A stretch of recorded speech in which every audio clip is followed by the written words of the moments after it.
Das Symbol von Kreuz, das begegnet uns an ganz vielen unterschiedlichen Orten. Es verschönert Kirchen, es wird als Schmuck um den Hals getragen, es ziert den Körper da und dort als Tattoos oder vielleicht fast in seiner berühmtesten Form, einmal so geht es mir, wenn ich an das Symbol vom Kreuz denke, dann kommt mir immer der Moment in den Sinn, wenn man am Morgen früh losgegangen ist, die schweren, feste Schuhe angelegt hat und sich aufgemacht hat, einen Berg zu ersteigen. Gut, jetzt in unserem Fall ist es vielleicht ein erweiterter Spaziergang, aber vielleicht in deinem Fall schon fast eine Bergtour. Und wenn man dann nach all diesen Anstrengungen und Mühen oben angekommen ist, die frische Luft einschnauft, den weiten Blick übers Land hat, dann steht dort sehr oft so ein Gipfelkreuz.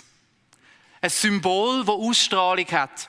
Und ich muss ganz ehrlich sein, mit mir macht das immer etwas. Egal, ob das jetzt hier in der Parkarena ist, ob ich irgendwo an einer Kirche vorbeilaufe oder eben an so einem Gipfelkreuz stehe.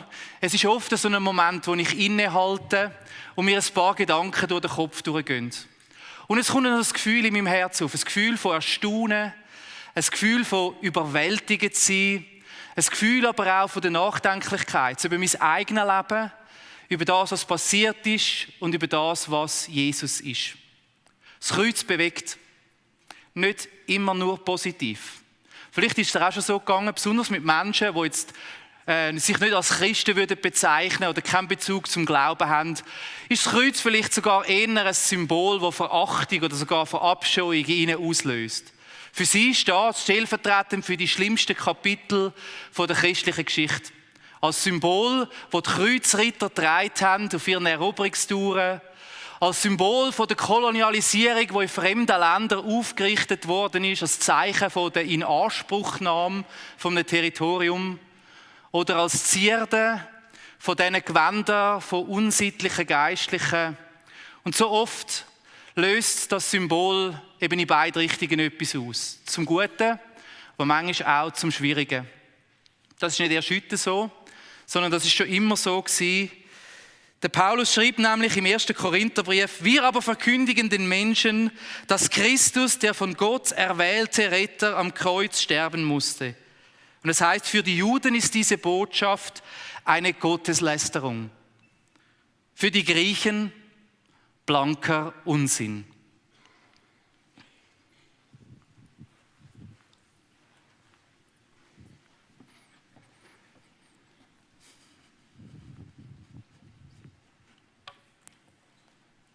Das Kreuz polarisiert als Symbol und es langt eben hin im ganzen Spektrum von Erstaunen und vom Zeichen von der Liebe und von der Hingabe und von der Grosszügigkeit.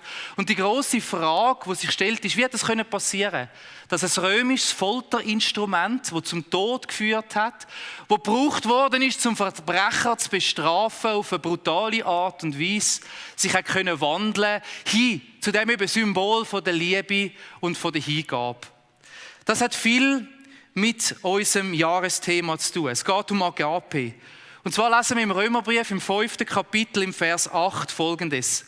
Gott hingegen beweist uns seine Liebe, oder man könnte sagen seine Agape, seine göttliche Liebe, dadurch, dass Christus für uns starb, als wir noch Sünder waren. Das Symbol vom Kreuz ist der ultimative, der extremste, der letztendliche Beweis von dieser Agape-Liebe. Es ist der Gott, der parat war, bis zum Äußersten zu gehen. Der parat war, alle Register zu ziehen. Alles, was in seiner Kraft gestanden ist, möglich zu machen, um den Menschen einen Beweis von so einer Liebe zu geben. Eine Sichtbarmachung, eine Darstellung. Etwas, wo das Liebe, wo manchmal vielleicht als Gefühl in unseren Herzen innen ist, wo manchmal auch nicht so ganz fassbar ist, eben sichtbar und fassbar worden ist. Eine Agape-Liebe, die Gott allen Menschen gibt, ungeachtet von ihrer Herkunft, ungeachtet von ihrer Lebensgeschichte. Das heisst nämlich da, Gott hat die Liebe da bewiesen, an dem Ort, wo niemand etwas dafür tun konnte. Und das ist in dem Wort Sünder steckt das. Das ist der Moment, wo wir sagen, wir haben nichts, was wir vorweisen könnten, um uns die Liebe von Gott zu erarbeiten, um sie zu verdienen, um irgendetwas wieder gut zu machen da drin. sondern es ist die Hingabe von Gott an dem Ort für alle Menschen. Egal wer du bist, egal wo du herkommst, egal was deine Lebensgeschichte auch für Kapitel geschrieben hat, die Liebe, die Gott beweist, ist eine Liebe, die jedem einzelnen Mensch gilt. Und sie gilt jedem gleich. Denen, die sich gut benommen haben, denen, die sich weniger gut benommen haben. Sie gilt denen, die sie dankbar in Empfang nehmen, die sich freuen darüber und die sich Gott zuwenden. Gott hat sie aber auch genauso bewiesen. Und sie gilt genauso denen, die sie ablehnen, die darüber spotten, die sich lächerlich machen und die alles andere suchen. So sehen wir das in dieser Tat am Kreuz. Jesus hat gelebt, was er predigt hat. Gelebt, wo er gesagt hat, ich bin der gute Hirte, der sein Leben hingibt, um seine Schafe zu beschützen. Gelebt, wo er gesagt hat, niemand hat grössere Liebe als der sein eigenes Leben hingibt für seine Freunde. Gelebt, was er predigt hat, wo er gesagt hat, liebt eure Feinde. Und wenn euch jemand etwas Böses tut, dann gebt es nicht zurück, sondern beweiset die Liebe für alle Menschen. Agape ist unser Jahresthema, Liebe, die wächst. Und Wikipedia beschreibt Agape als eine göttliche oder von Gott inspirierte, und jetzt kommt das Schlagwort, uneigennützige Liebe, insbesondere auch die gegenseitige Liebe der Christen. Die Agape-Liebe, die Gott hat, die Gott kennzeichnet in seinem Wesen, es ist sein Wesensmerkmal, er ist Liebe durch und durch, ist eine Liebe, die uneigennützig ist, die nicht auf seinen eigenen Vorteil schaut, sondern die schenkt, die gibt, ohne etwas zurückzuerwarten. Die Liebe, die da ist und sich beweist an dem Ort zu den Menschen, die nichts retour geben können. Liebe, die gibt und loslässt, ohne Absichten, ohne Hintergedanken, ohne versteckte Agenda. Jesus macht einen Schritt auf uns Menschen zu, weil er Agape-Liebe ist, weil er Agape-Liebe trägt, uneigennützige Liebe, die sich beweist, indem er sein Leben hingibt. Noch immer ist es ein bisschen speziell, wieso muss Jesus sterben an dem Kreuz? Das ist die grosse Frage, die uns bewegt. Hätte es nicht einen anderen Weg gegeben, wie die Liebe hätte können bewiesen werden? Natürlich ist das Neue Testament voll von ganz unterschiedlichen Ansätzen, um das Thema besser zu verstehen.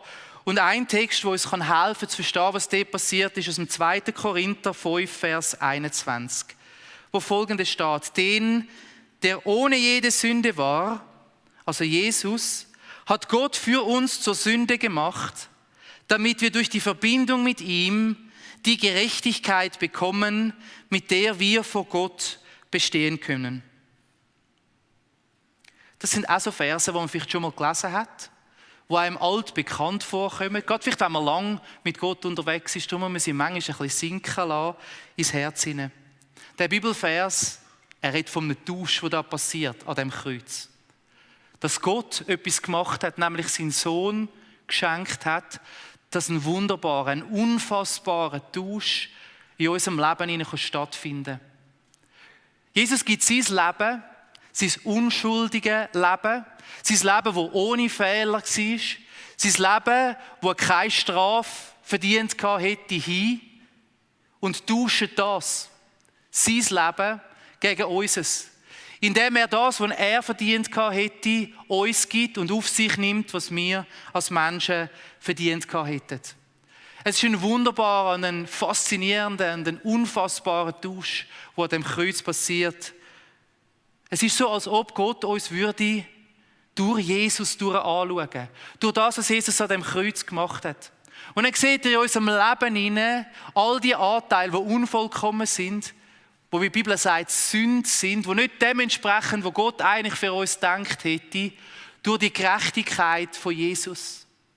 Unsere Berufung als Menschen wäre es gewesen, das vollkommene Ebenbild von Gott zu sein. Gott zu repräsentieren auf dieser Erde durch und durch. Mit unserem Wesen, mit unserem Handeln, mit unserem ganzen Sein. Und alles, was in unserem Leben hinein eben nicht vollkommen ist, nicht vollkommen dem göttlichen Wesen entspricht, alles das, was nicht vollkommen Gott widerspiegelt auf dieser Erde, unser Egoismus, uns zuerst für uns selber schauen. Die Ungerechtigkeit, die Gewalt, die Unterdrückung. All das ist Teil von dem, was Jesus nie gekannt hat. Er war der Vollkommene. Und wie wenn Gott uns durch die Vollkommenheit anschauen würde, schaut er uns durch Jesus an und sieht in uns inne die Vollkommenheit von Jesus. Immer noch ein bisschen komisch, ich gebe es zu. Das Symbol, das da gebraucht wird, ist das stellvertretende Opfer. Und wenn wir in der heutigen Zeit Opfer hören, ich denke, es geht ja so wie mir, dann ist das ein bisschen ein altertümlicher Begriff, ganz ehrlich. Es ist ein Begriff, der auch etwas auslöst in uns, der vielleicht manchmal ein bisschen komisch ist, ein bisschen Unsicherheit, es ist irgendwo ein bisschen weit weg und es ist manchmal auch ein bisschen etwas, was uns ehrlich gesagt ein bisschen speziell vorkommt. Die ganze Sache mit diesen Opfern. Und trotzdem macht die Bibel im Neuen Testament klar, dass das, was Jesus gemacht hat, das vollkommene Opfer ist. Die Vollendung von all diesen Opferritualen im Alten Testament. Es ist wie der Höhepunkt, das Ziel, wo das alles angeführt hat. Und darum geht es wahrscheinlich nicht, dass wir uns Gedanken über das Kreuz und die Symbolik machen, ohne uns zu fragen, was das mit dem Opfer zu tun hat und inwiefern dass das Opfer von Jesus eben uns die Gerechtigkeit schenkt, wo Jesus eigentlich hätte. Und der heutige Morgen wird nicht lange, um im Detail da drin hineingehen und all die Facetten von dem Opferritual zu erfassen. Und trotzdem versuchen wir uns in den nächsten Minuten ein bisschen Gedanken darüber zu machen, für was sind denn die Opfer gestanden und warum ist Jesus eben die Vollendung von all diesen Opfern. Bei den Opfern im Alten Testament ist es darum gegangen, die Verbindung zwischen Gott und Mensch wiederherzustellen. Die Verbindung, die im Paradies zerbrochen ist, weil sich der Mensch entschieden hat, sich zu lösen von dem Gott und seinen eigenen Weg zu gehen, seinen eigenen Chef zu sein. Und dort ist wie etwas von dieser Nähe und von dem ungehinderten Zugang von den Menschen zu Gott, von dieser Verbindung kaputt gegangen. Und die Sehnsucht von Gott war riesengroß, um diese Verbindung mit dem Menschen wiederherzustellen. Er wollte wohnen, mitten unter den Menschen. Er wollte wohnen, mitten unter dem Volk, wo sein Bundespartner war. Er wollte den Menschen näher kommen. Und das sehen wir in dieser Symbolik von dieser Stiftshütte im Alten Testament, von dem Zelt. Oder später dann in dem Tempel, wo eigentlich die gleiche Symbolik, die gleiche Anteil hat. Es ist die Wohnung von Gott bei den Menschen, so heisst es. Das Zelt von der Begegnung. Der Ort, wo Gott mit seiner Gegenwart, mit seiner vollkommenen, mit seiner heiligen, mit seiner fehlerlosen Gegenwart den Menschen hat begegnen. Aber es hat ein Problem gegeben. Weil der Mensch eben nicht vollkommen war, Gott eben nicht vollkommen repräsentiert hat, weil eben die Sünde auf seinem Leben war, hat sie das getrennt und abgehalten davon, dieser Gegenwart von Gott zu begegnen. Und das ist mit diesen Vorhängen, die dort getragen sind, vor dem Allerheiligsten, vor der Bundeslade und vor dem Zelt von der Begegnung symbolisiert worden. Der Vorhang mit diesen Cherubim drauf, wo die Barriere war zwischen der Präsenz von dem lebendigen Gott, dem heiligen Gott und den Menschen, die unvollkommen sind. Und so lesen wir vor allem im 3. Buch Mose, im Levitikus, wie die Opferrituale diesen Menschen einen Weg gegeben haben, eine Möglichkeit gegeben haben, dieser Gegenwart von Gott zu begegnen. Es war eine Möglichkeit, wie das wiederhergestellt werden konnte, was dort zerbrochen ist. Und sie mussten ein fehlerloses Tier, das heisst ein makelloses Tier, also ein Tier, das keine Unvollkommenheit, das keine Fehler hatte, das keine Sünde getragen hat, nehmen. Und durch den Tod von dem Tier ist die Makellosigkeit, die Fehlerlosigkeit stellvertretend übergegangen auf den Priester oder auf das Volk, das so dem Gott begegnen, die Verbindung wiederherstellen. Das Blut von dem Tier ist aufgefangen worden und ist angesprengt worden an die verschiedenen Teile von dem Zelt von der Begegnung oder von dem Tempel, um das reinigen. Zum Reinigen von aller Ungerechtigkeit, zum Reinigen von aller Fehlerhaftigkeit, zum Reinigen von aller Unvollkommenheit. Und so ist das Tier stellvertretend gestorben für die Menschen. Warum das Blut? Im Levitikus steht, im Kapitel 17, glaubst, dass das Blut Träger war vom Leben. Also für die Vorstellung im Alten Testament, in dem hebräischen Denken, ist das Leben in dem Blut hineingelegen. Und darum hat das Blut, das Tier, das Wesen repräsentiert. Das war wie dort drin gewesen. Und mit dieser Makellosigkeit hat es so eine reinigende Wirkung auf unser Leben gehabt.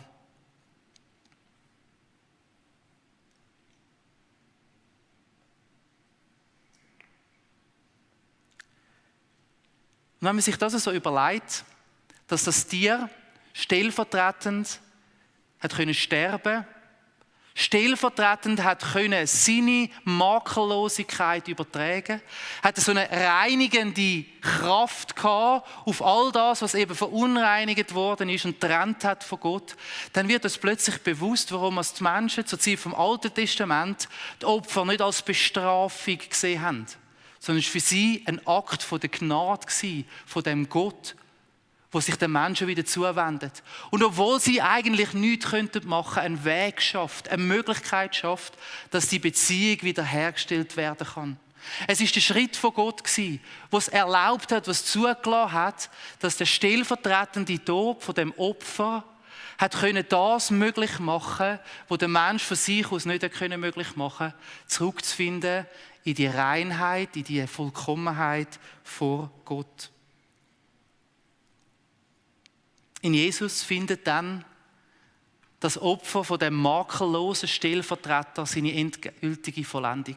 Jetzt ist es nicht mehr ein Tier, das anstelle von einem Menschen stirbt, sondern es ist der einzige Mensch, der je gelebt hat, der je vollkommen war, der je ohne Fehler war, der je der vollkommene Repräsentant, das vollkommene Abbild, das vollkommene Ebenbild von dem Gott war. Der einzige, der eben die Gerechtigkeit in sich getragen hat, der stirbt, stellvertretend und sein Blut gibt, damit das Blut seine reinigende Wirkung an uns Menschen kann vollziehen, damit die Makellosigkeit, die Fehlerlosigkeit, die Vollkommenheit von Jesus auf uns abfärbt und sein stellvertretende Opfer uns alles aus dem Weg räumt, was uns könnte trennen von dieser Gegenwart von Gott, wo Gott möchte haben in unserem Leben hinein. Oder so wie es der Paulus gesagt hat, durch einen Mensch ist die Fehlerhaftigkeit in die Welt hineingekommen, durch den Adam, und durch ihn, Jesus, kommt Gerechtigkeit. Das Opfer von dem vollkommenen Mensch, vom Einzigen, der das je machen konnte, gilt stellvertretend für uns alle anderen. In ihm, durch ihn, weg ihm, können wir ungehinderten Zugang haben zu Gott. Darum ist der Vorhang zerrissen, die Barrieren abgerissen worden, dass Menschen und Gott wieder versöhnt sein miteinander. Das, was Jesus gemacht hat, ist unglaublich und unvorstellbar. Obwohl er es nicht hätte müssen, obwohl er es nicht verdient hat, gibt er sein Leben wegen dir, wegen uns, um einen Schritt auf uns zu machen und die Hand auszustrecken und zu sagen, ich liebe dich so fest, dass ich dich unbedingt bei mir haben will. Und ich mache alles, was ich kann, damit es einen Weg gibt für dich und für mich zurück in die Gemeinschaft, in das Miteinander von Mensch und Gott. Das ist das unfassbare Geheimnis von dieser Agape-Liebe. Dass Gott seinen Sohn gegeben hat, damit jeder, der an ihn glaubt, jeder, der an das stellvertretende Opfer glaubt und das annimmt, als Geschenk, als gnädiges Geschenk von Gott, nicht verloren geht, sondern einen Weg zum ewigen Leben finden wird.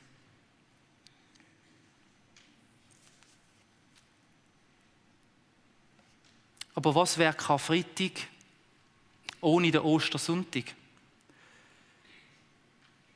Die Botschaft vom Evangelium endet nicht mit dem stellvertretenden Tod von Jesus am Freitag, sondern mit der Auferstehung am Ostersonntag.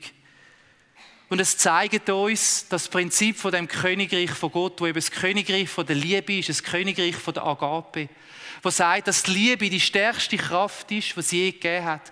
Die Liebe, die sich zeigt, die sich beweist in der Hingabe von dem, was nicht verdient hätte, die freiwillig loslässt und durch das den einzigen Weg schafft, um das Böse zu überwinden. Oder wie der Philipperbrief in dem wunderschönen Gedicht, kann man sagen, in dem wunderschönen Hymnus sagt, Kapitel 2, Vers 6, er, der doch von göttlichem Wesen war, hielt nicht wie an einer Beute daran fest, Gott gleich zu sein, sondern gab es preis und nahm auf sich das Dasein eines Sklaven, wurde den Menschen ähnlich, in seiner Erscheinung wie ein Mensch. Er erniedrigte sich und wurde gehorsam bis zum Tod am Kreuz. Und dann heißt es, deshalb hat Gott ihn auch über alles erhöht und ihm den Namen verliehen, der über allen Namen ist, damit im Namen Jesu sich beuge jedes Knie, all derer, die im Himmel und auf der Erde und unter der Erde sind, und jede Zunge bekenne, dass Jesus Christus der Herr ist, zur Ehre Gottes, des Vaters.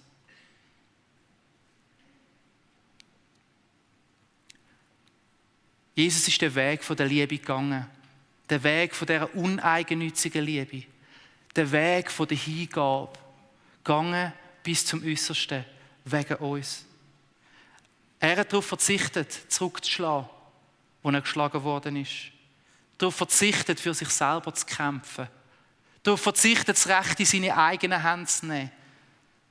Sondern hat losgelassen, sich Gott übergeben und der Gerechtigkeit von Gott.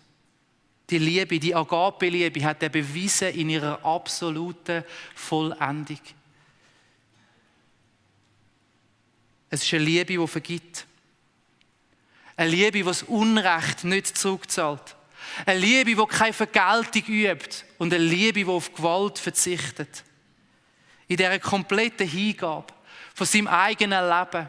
In diesem Beweis von dieser Agape-Liebe, die gibt ohne zurückerwarten, hat Jesus den Weg genommen bis an den tiefsten Punkt an. Und Gott hat ihn erhöht. Und Gott hat ihm das Recht gegeben, der König zu sein von dem Königreich von der Liebe. Weil er die Liebe bewiesen hat allen Menschen gegenüber. Und so hat Gott ihn erhöht zum höchsten Ehrenplatz über alles andere. Er ist der Erste, an dem, wo wir uns orientieren, unser Vorbild. Unser Ziel, wo wir darauf hinlaufen mit unserem Leben. Jesus ist der König von der Liebe, vom Königreich von dieser Liebe, was sich zeigt in der Hingabe und im Loslassen da drinnen.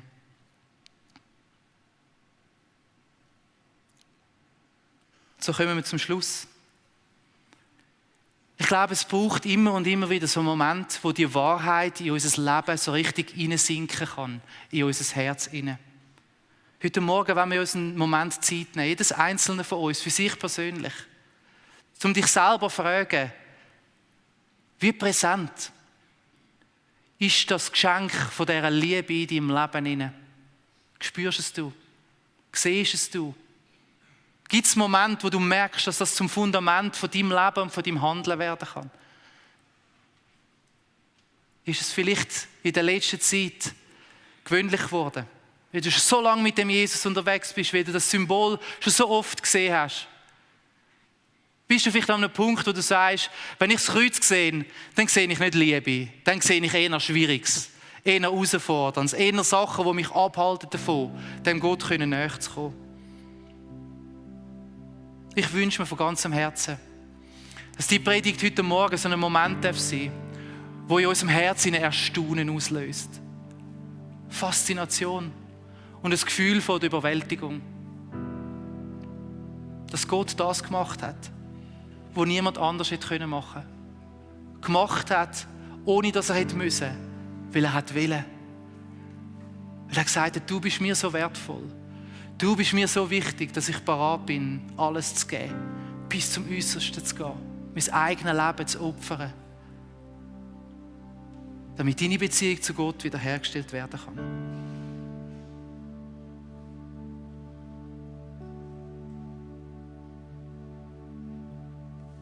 Hebräer 10, ab Vers 19. Und so, liebe Brüder und Schwestern, können wir jetzt durch das Blut, das Jesus Christus am Kreuz für uns vergossen hat, frei und ungehindert ins Allerheiligste eintreten. Christus hat den Tod auf sich genommen, und damit den Vorhang niedergerissen, der uns von Gott trennte. Durch seinen geopferten Leib hat er uns einen neuen Weg gebahnt, der zum Leben führt.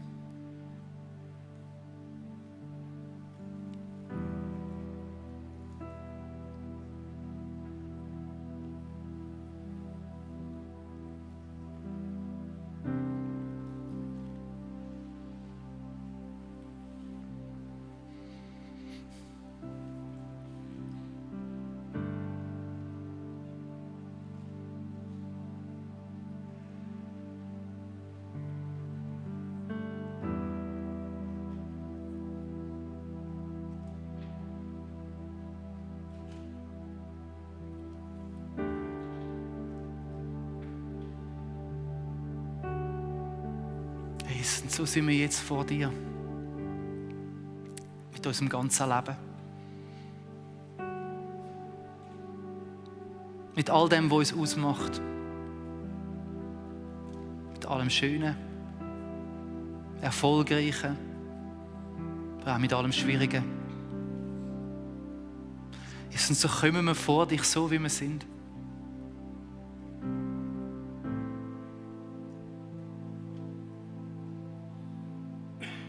Und Heiliger Geist, hilf uns, das Geheimnis von dieser Liebe immer wieder ein bisschen mehr zu erfassen. Von der Höhe, von der Weite, von der Tiefe. Auch wenn das außerhalb von jedem Ermessen liegt. Zu verstehen, wie gross die Liebe war. Dass sie die Herrlichkeit im Himmel hinter sich gelassen hat. Abgestiegen ist in die Niedrigen. Sich verspotten und verachten lassen hat, anspeuzen lassen hat, lächerlich machen lassen hat. In einer Prozession vor sich von anderen hintreiben lassen hat. Raus an den Ort, an das Kreuz. Dort zu den Verbrechern. Zum Abschaum von der Gesellschaft. Der Gott, der gekommen ist, zum Liebe zu zeigen. Und anstatt dass er Liebe zurückbekommen hat, Verachtung und Gewalt geerntet hat. So bitte ich, dass das sinkt in unser Herz hinein. Das darf zum Fundament werden von unserem Leben. Immer wieder neu. Dann, wenn Emotionen in uns aufkommen. Dann, wenn wir selber uns fragen, in welche Richtung das soll gehen. Uns zurückbesinnen. Dass du der König von der Liebe bist, von dem Königreich von der Liebe, der sich hingibt, der loslässt, der schenkt, der sein Leben in die Hände von dem guten Gott legt, im Wissen, dass er zur rechten Zeit erhöhen wird, jeder, der sich selber erniedrigt.